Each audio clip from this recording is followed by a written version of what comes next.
Hello everyone, my name is Dorothy Adu-Mfum, and today I have the pleasure of interviewing Kathleen Harris. Kathleen is head of global law firm Arnold and Porter's London office and co-chair of the firm's anti-corruption practice, where she represents businesses and individuals across a range of industries. Hello Kathleen, lovely having you with us today. Can I just get you to introduce yourself and tell us a bit more about what you do? Hi Dorothy, thank you very much for that lovely introduction. As Dorothy said, I'm Kathleen Harris.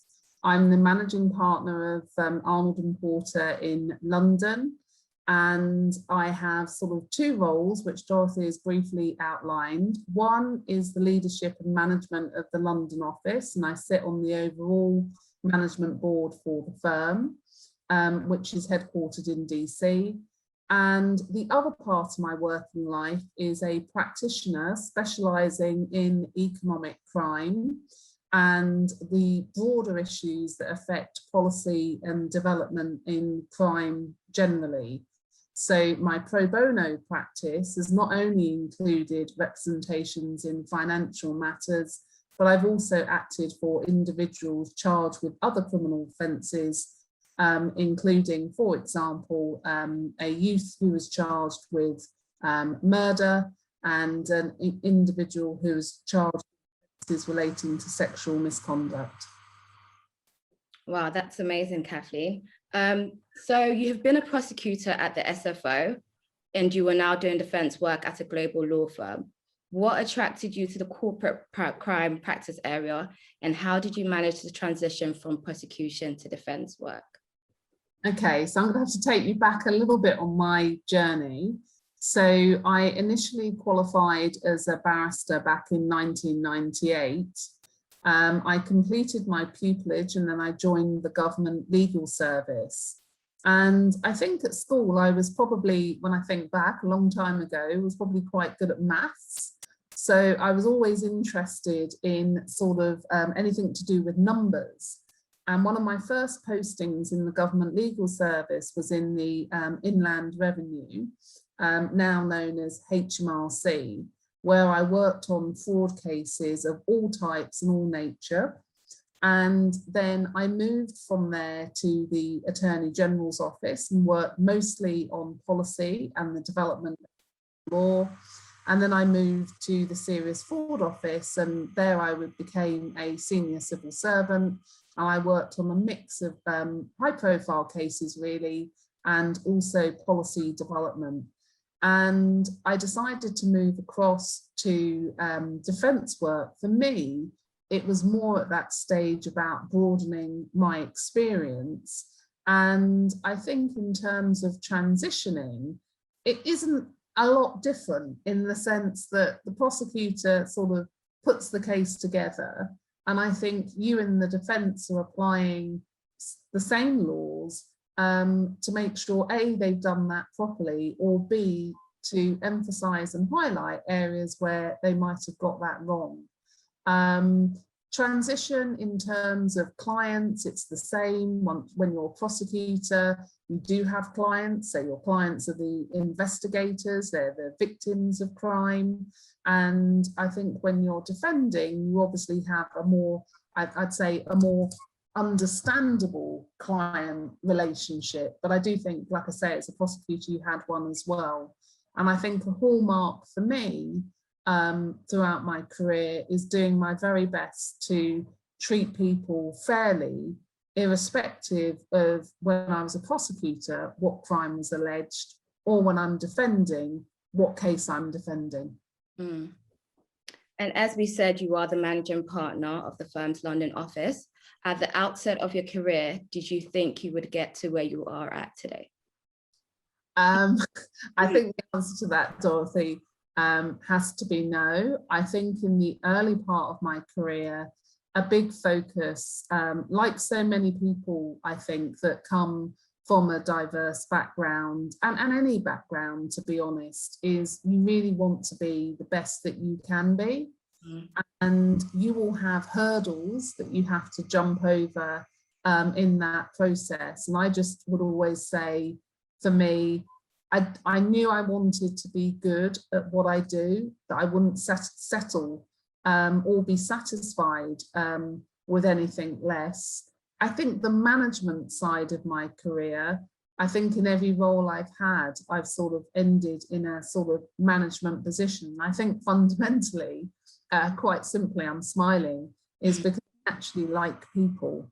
So the short answer is, I didn't think I'd get to the level I am today, but I guess the other part of that is I don't see myself on a level. I just see myself as doing a good job, I hope.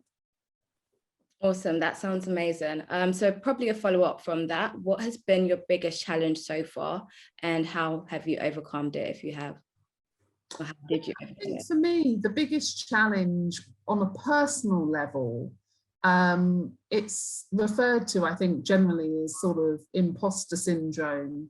I think a challenge for me was always really never feeling good enough and looking at ways at which I overcame that. I think that that was through coming back, strangely enough, with good results and kind of realizing, yeah, you can actually do this. I think the other thing was working with people who believed in you and genuinely wanted to help you with no other motivation. And I think when you meet those people, that really does help you overcome challenges. And I've met, many in my career, and I think on my road to becoming managing partner, I think one person was Robert Smith QC, who I worked with very closely on a large case.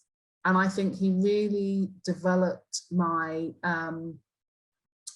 ability to think about things strategically, and also because he's head of chambers in his chambers, he also understood the management challenges as well.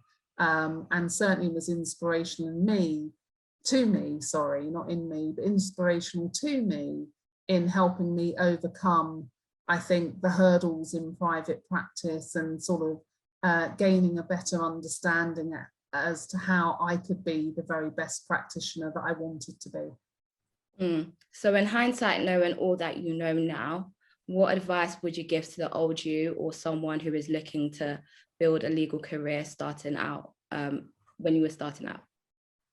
I think, first of all, self-belief and self-criticism as well. Like, I say that in the sense that I could sit here today and say to you, you know what, I could have been Beyonce, but listen, I can't sing.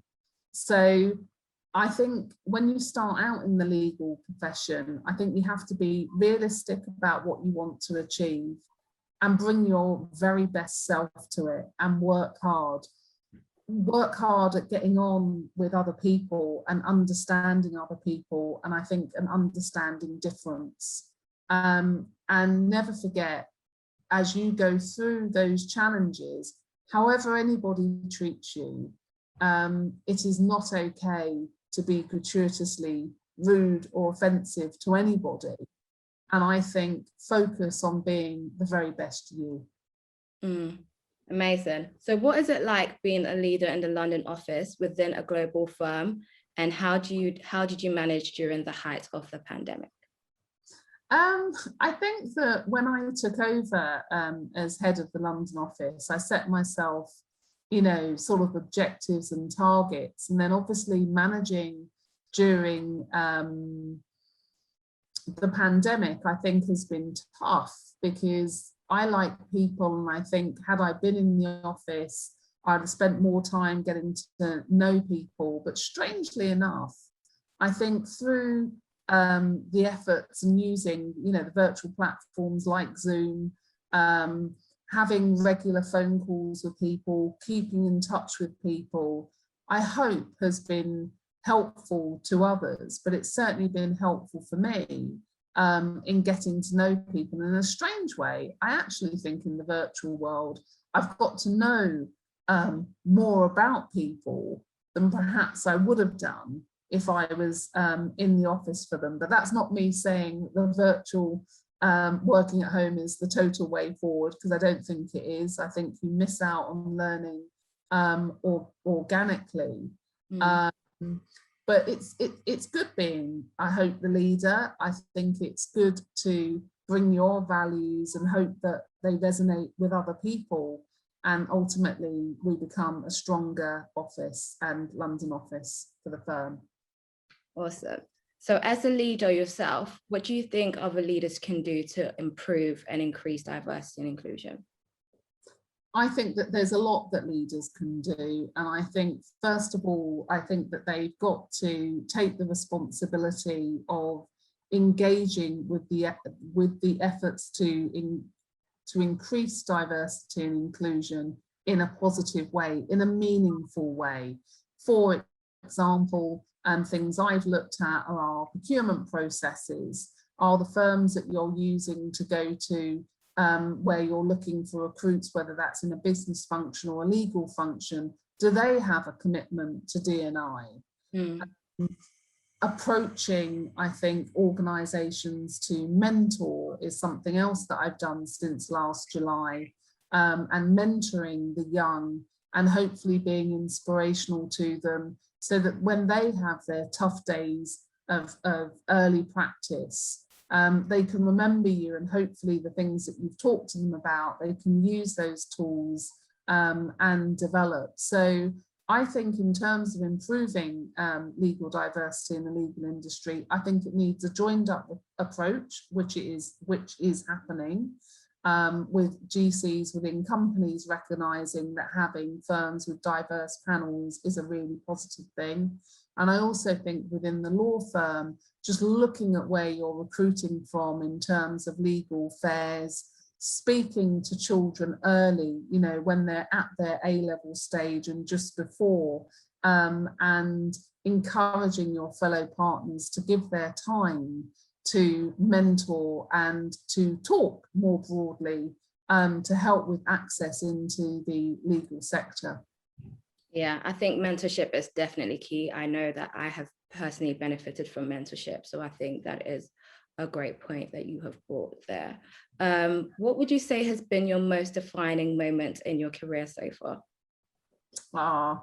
I've had lots of, I think, defining moments. I think the first time when I was in my second six pupillage, I always remember my first appearance on my feet was at the Old Bailey.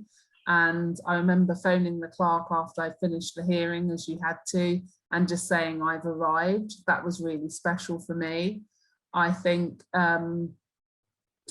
getting to the dizzy heights of a senior civil servant was really special for me, and leading and managing a team and building a strong team. And I think also defining for me has been in private practice. I've been privileged to meet so many different people and talented people, and to act for lots of different people and to hopefully, you know, get really good results. And again, it's been humbling, it's been a privilege, and I think it's just been wonderful to meet a diverse range of human beings. Amazing. And I think we've kind of touched on this a bit, but how important do you think mentorship and passing the ladder down is in the legal industry? I think it's really important, I think, to make yourself accessible to others. I think being able to, you know, talk to people and understand, you know, the phase that they're at and the type of, you know, support that they're going to need, because law firm life isn't all about kind of going in and acting in the big cases. And, you know, there's some hard work behind it, you know, sitting for hours, doing sort of document review, or, you know, responding to things with really ridiculously tight deadlines in your junior years. We've all done it. It's hard. But I think, you know, talking to people and mentoring people and just having, you know, I think when you're at the young stage of your career, just genuinely having someone you can talk to and just say, look, this is how I'm feeling, however you think it is important to express it. and knowing that that person isn't judging you, that they're listening to you and then wanting to give positive advice. So yes, I think it's absolutely vital. Totally agree. And lastly, what is next for Kathleen Harris? I think for Kathleen Harris, after the year we've all had with the pandemic, I think the various political debates that are going on, I think for me is to hopefully continue and to build on making a positive contribution. Awesome, love that. Thank you so much, Kathleen. It's been absolutely amazing speaking to you today.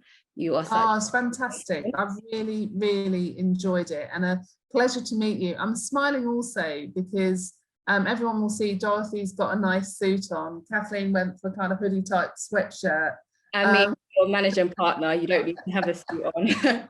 That's probably the thing I've really enjoyed about being managing partner. I keep thinking to myself, when I go back to work, my whole hoodie outfits have got to change. No, but it's been an absolute privilege speaking to you today. You are such an inspiration. And there you have it, Kathleen Harris, managing partner at Arnold and Porter, London. Lovely to see you all. Take care.